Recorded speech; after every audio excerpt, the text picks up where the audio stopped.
presidente López Obrador, como había comprometido, presentó iniciativas de reforma. No fueron 10, fueron 20, 18 de ellas de rango constitucional. De ese paquete, 7 se perfilarían como las más controvertidas.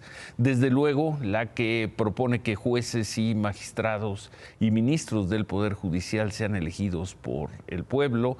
La que plantea eliminar a todas las dependencias y organismos supuestamente autónomos, como los llama el presidente. Dice que por onerosos y elitistas.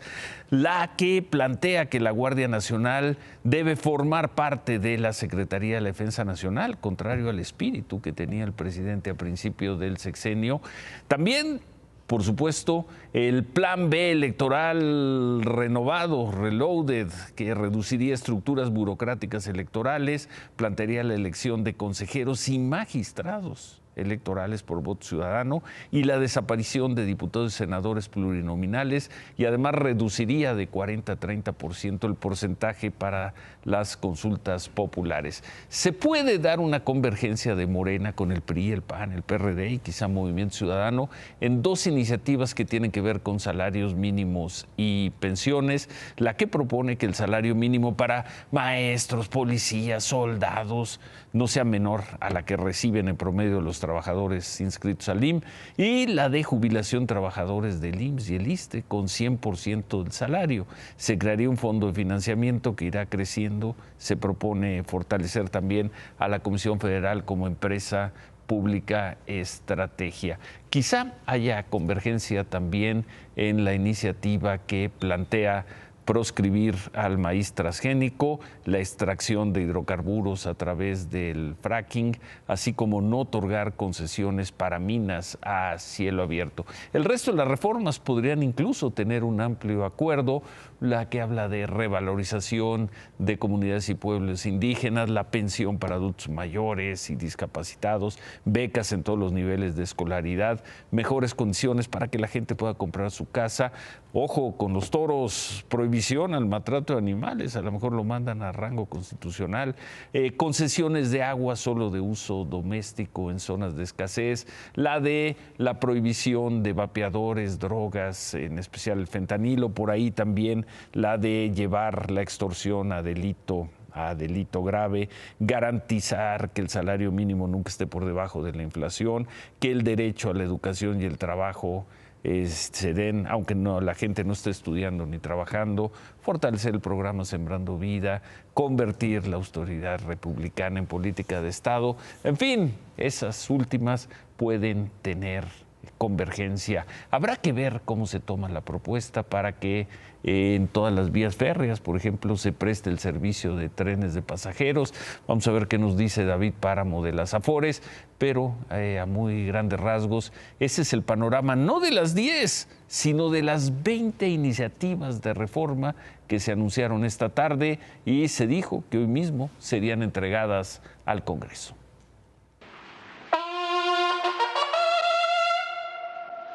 Ausente por la mañana en el tradicional aniversario de la Constitución en Querétaro, el presidente de la República encabezó por la tarde en Palacio Nacional el festejo de una Constitución que dijo incluye artículos antipopulares que deben eliminarse para regresar al legado de Hidalgo, Morelos, Los Flores Magón, Villa, Zapata, Cárdenas y Benito Juárez.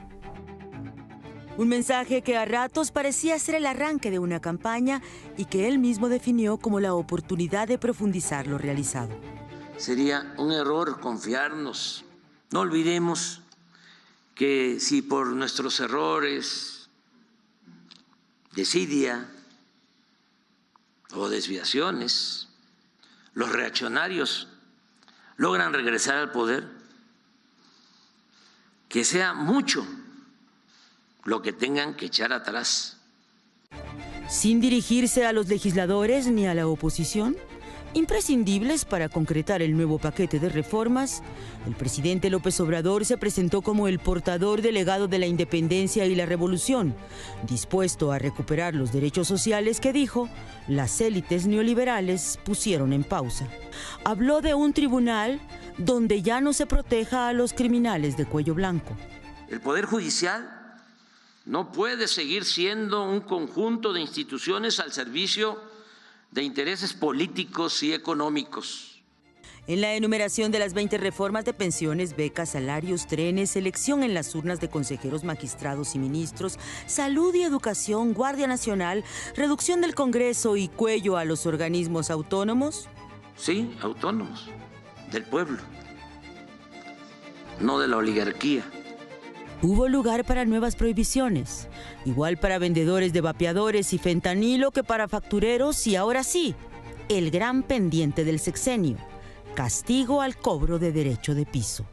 Penalizar con severidad el delito de extorsión que lleva a cabo la delincuencia organizada y hacer lo mismo con el delito fiscal ejercido por la delincuencia de cuello blanco. Ya 24 días de que inicie la campaña presidencial, entre quienes aspiran a relevarlo, el presidente confió en el valor de esta plataforma legislativa y en su candidata. Si regresan los corruptos, las nuevas generaciones puedan, llegando el momento, recuperar el camino. Pero no se malinterprete, no estoy hablando del futuro inmediato. Asegurando que México vive un momento estelar, el presidente entregó a los suyos una especie de seguro para la autoproclamada 4T, por si se llegara a asomar una alternancia que hoy consideró lejana. Porque nada en política es eterno y en la democracia se gana o se pierde, y el pueblo es el que manda, y si se equivoca, vuelve a mandar. ¡Viva la transformación! ¡Viva! ¡Viva México! ¡Viva! ¡Viva México! ¡Viva! ¡Viva México! ¡Viva!